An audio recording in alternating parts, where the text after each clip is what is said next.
Assalamualaikum warahmatullahi wabarakatuh. Pada video ini akan dibahas tentang penentuan perubahan entalpi suatu reaksi. Ya, saya share screen di sini ya, modul pembelajaran SMA Kimia kelas 11. Nah, saya akan scroll ya.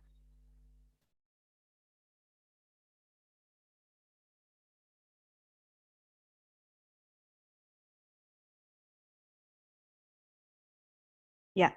Nah, jadi penentuan entalpi reaksi itu bisa kita hitung dengan 4 cara ya. Yang pertama adalah menggunakan percobaan ya. Alatnya namanya kalorimeter. Kemudian yang kedua menggunakan data energi ikat. Yang ketiga menggunakan hukum Hess dan yang keempat menggunakan data delta HF0.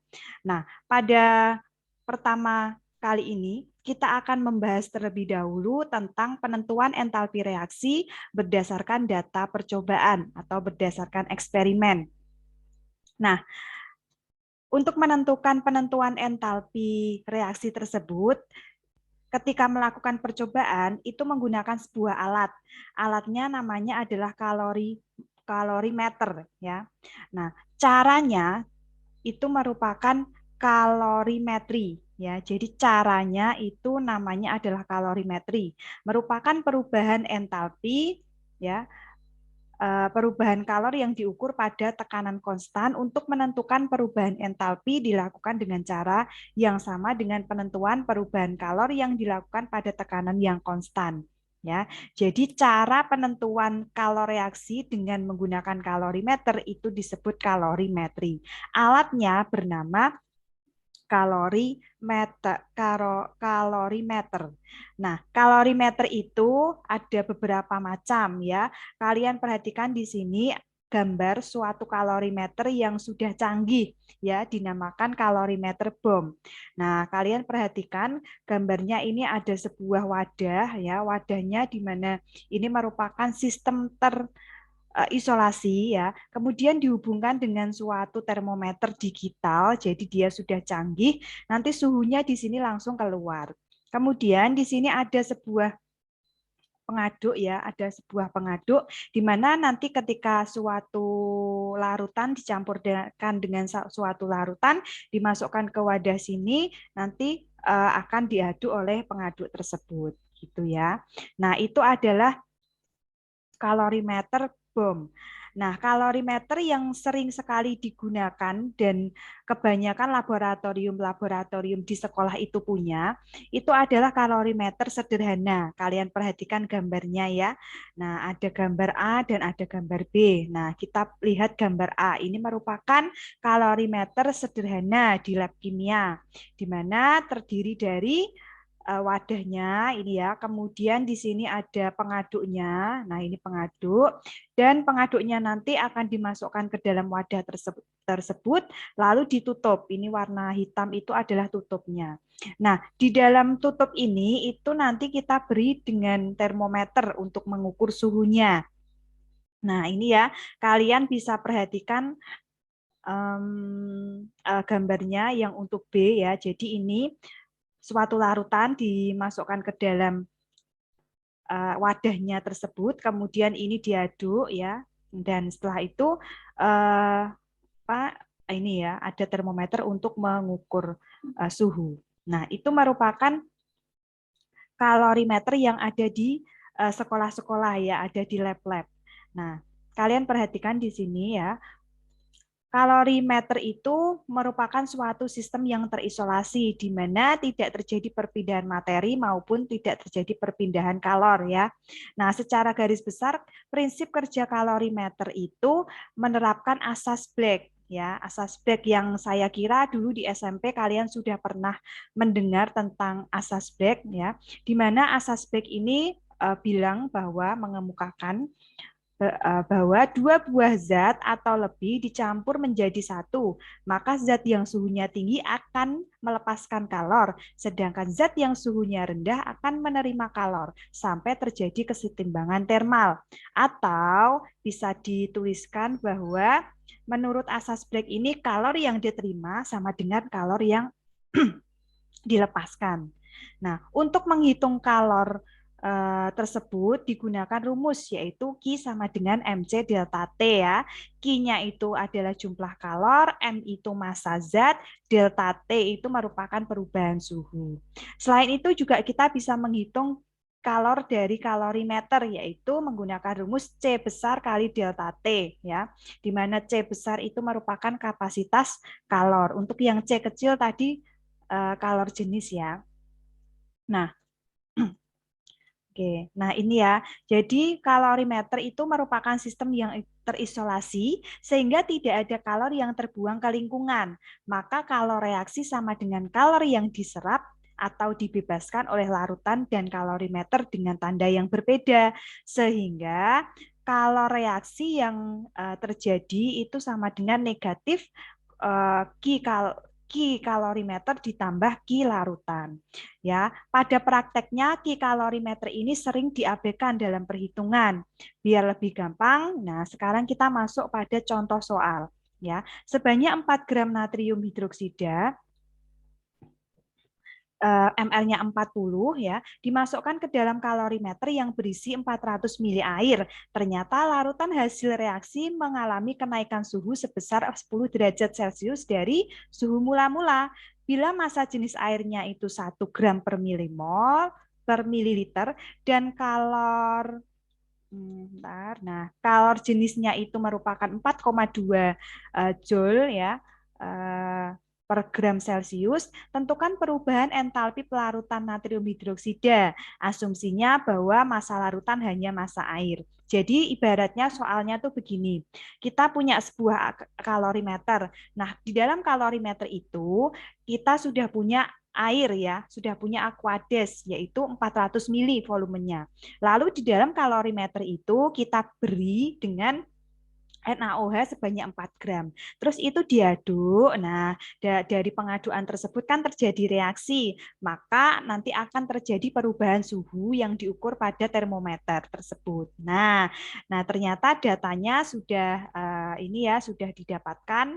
Nah, untuk menghitungnya, untuk menghitung kalor yang uh, ada di situ ya menggunakan rumus MC delta T ya, di mana M-nya tadi hanya dianggap sebagai massa air saja sehingga 400 gram dikali dengan kalor kalor jenis larutan ya diketahuinya 4,2 dan dikali dengan delta T-nya yaitu 10 derajat.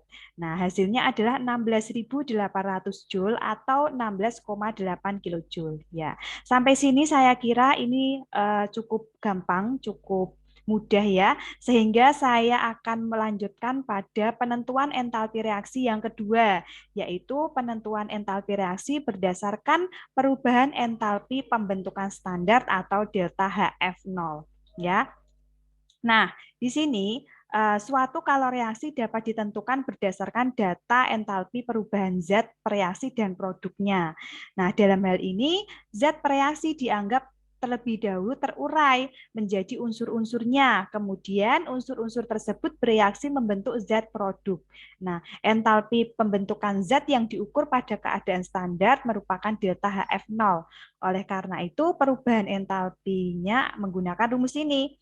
Delta H sama dengan sigma delta HF0 produk dikurangi sigma delta HF0 reaktan. Ingat ya, sigma itu merupakan penjumlahan. Ya, jadi penjumlahan dari delta HF0 produk dikurangi dengan sigma dari delta HF0 reaktan ya. Atau kalau reaksi kan A menjadi B gitu ya. Nah, delta HF-nya yang B, nah ini nanti dikurangi delta HF-nya yang A atau sebelah kanan dikurangi sebelah kiri gitu ya lebih gampangnya.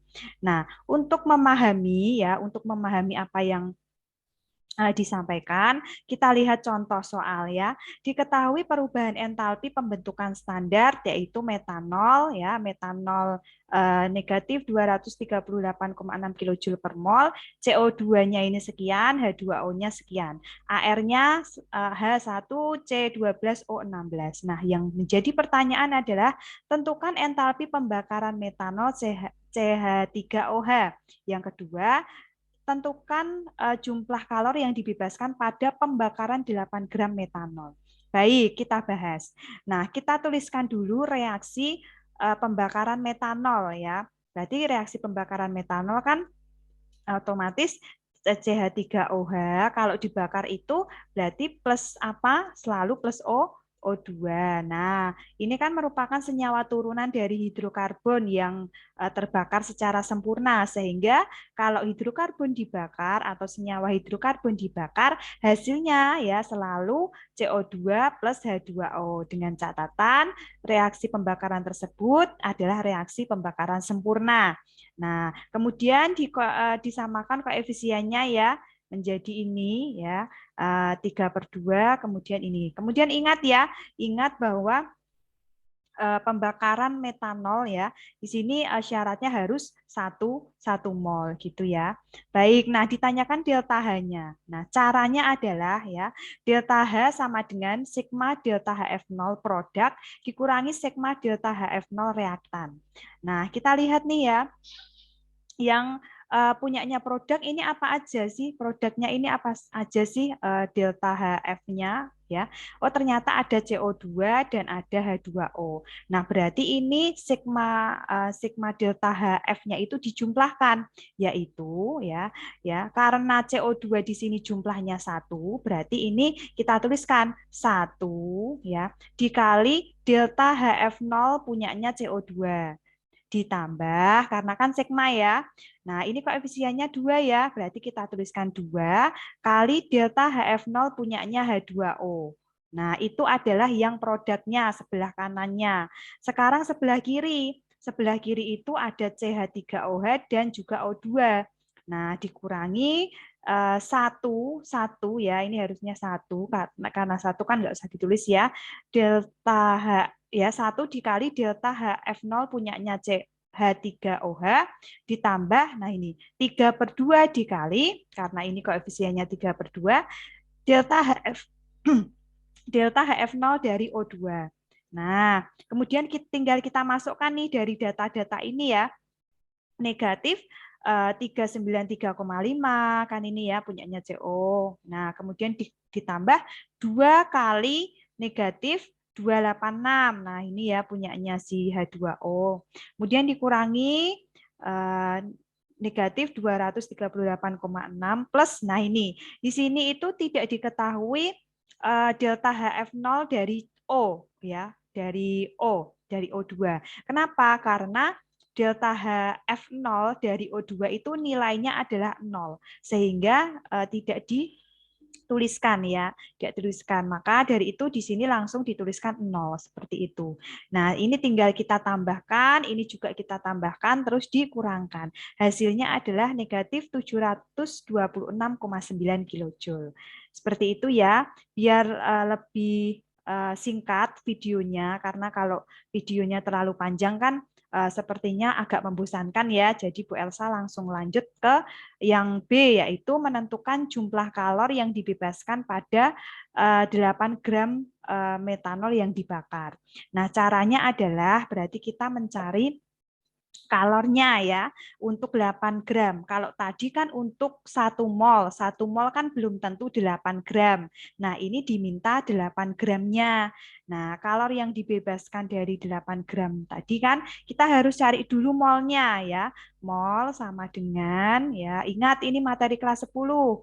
Mol itu bisa kita cari dengan gram atau massa ya dibagi dengan mr atau ar. Nah, gramnya berapa sih tadi yang diminta 8 gram. MR-nya berapa dari metanol CH3OH tadi ya. MR-nya adalah 32 ya. Nah, 32. Sehingga ketemunya ya hasilnya adalah 0,25 mol. Nah, tinggal untuk menentukan kalornya ini rumusnya adalah delta H ya sama dikali dengan N atau mol ya. N itu simbol dari mol ya. Ini sebenarnya itu rumusnya itu bisa positif bisa negatif ya. Ini tahu delta H-nya itu bisa positif bisa negatif tergantung dengan reaksi yang terjadi. Kalau reaksi yang terjadi itu merupakan eksoterm berarti nanti negatif ya atau min delta H dikali N. Kalau dia endoterm berarti plus delta H dikali N. Itu hanya sebuah simbol saja gitu ya. Ya, baik. Nah, ini sehingga jawabannya adalah 0,25 dikali delta H-nya kan ini tadi ya, tinggal masukkan, ketemunya negatif 181,725 kilojoule. Jadi, kalori yang dibebaskan pada pembakaran 8 gram metanol itu merupakan 181 725 kilojoule. Ya, baik seperti itu. Langsung Bu Elsa mau lanjutkan pada penentuan entalpi yang ketiga, yaitu menggunakan hukum Hess. Nah, Bu Elsa scroll dulu ke bawah. Ya, masuk ke materinya. Nah, ini ya. Jadi untuk penentuan entalpi reaksi ya berdasarkan hukum Hess. Nah, ini ya. Ini langsung nah ini menurut hukum Hess, karena entalpi adalah fungsi keadaan, perubahan entalpi dari suatu reaksi kimia adalah sama walaupun langkah-langkahnya berbeda ya. Nah, ini langsung saja masuk ke intinya adalah nah ini. Baik. Ya, ini ya. Jadi jika suatu reaksi berlangsung dalam 2 tahap atau lebih, maka perubahan entalpi reaksi tersebut sama dengan jumlah perubahan entalpi dari semua tahap ya. Kemudian ini terlalu panjang ya. Saya langsung masuk pada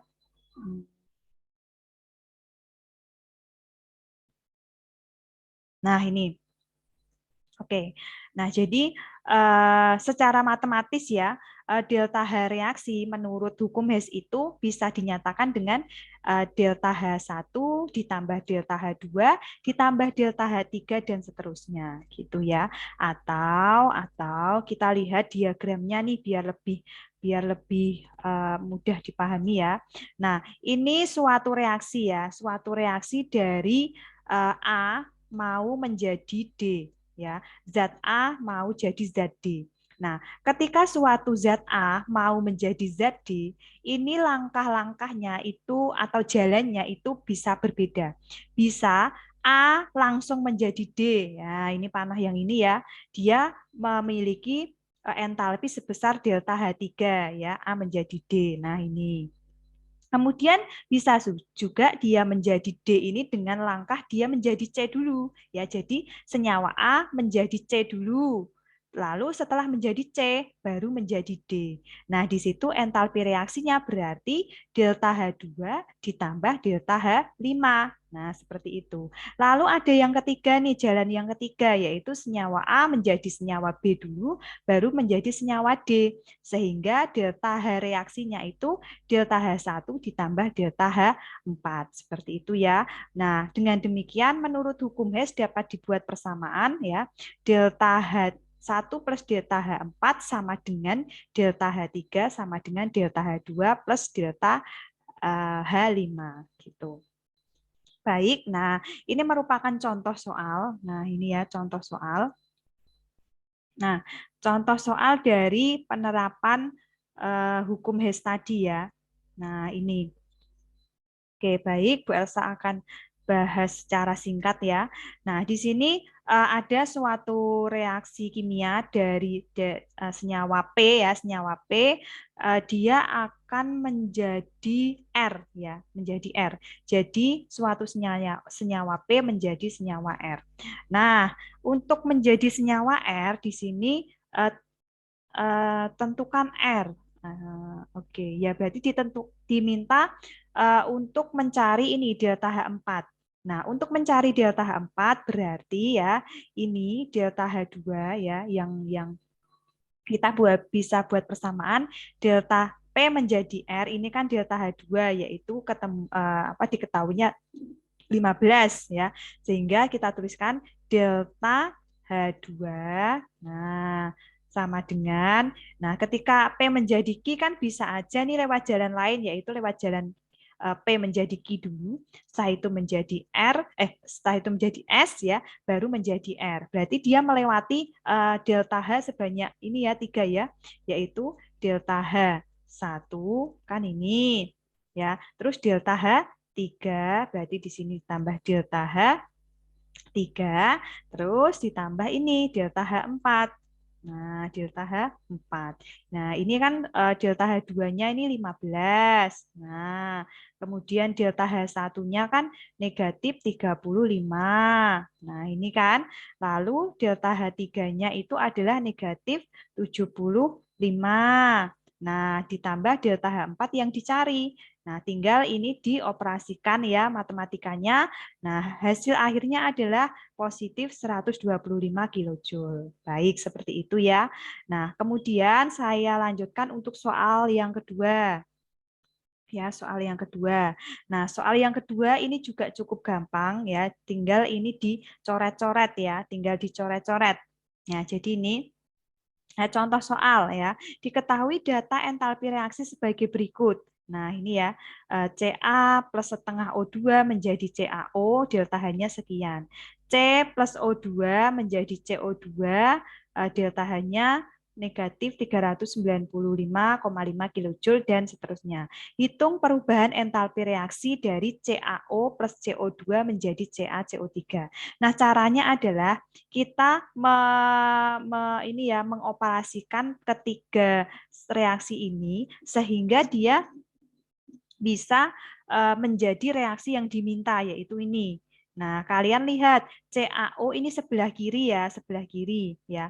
Kalian lihat yang diketahui CaO-nya ini sebelah kanan. Nah, berarti ini harus dibalik reaksinya. Nah, sehingga ini ya jawabannya ya CaO menjadi Ca plus setengah O2. Nah, karena dibalik delta H-nya pun nilainya dibalik yaitu positif. Kemudian ini CO2 di sebelah kiri tanda panah. Kalian lihat diketahuinya ya. Itu CO2 di sebelah kanan ini ya. Berarti harus dibalik lagi. Nah, CO2 menjadi C plus O2. Delta H-nya mengikuti yaitu plus 393,5 kilojoule. Dan terakhir adalah CaCO3 itu sebelah kanan. Oh, ternyata ini yang diketahui sudah di sebelah kanan. Berarti tinggal ditulis ulang. Kemudian ini tinggal dicoret-coret nih ya.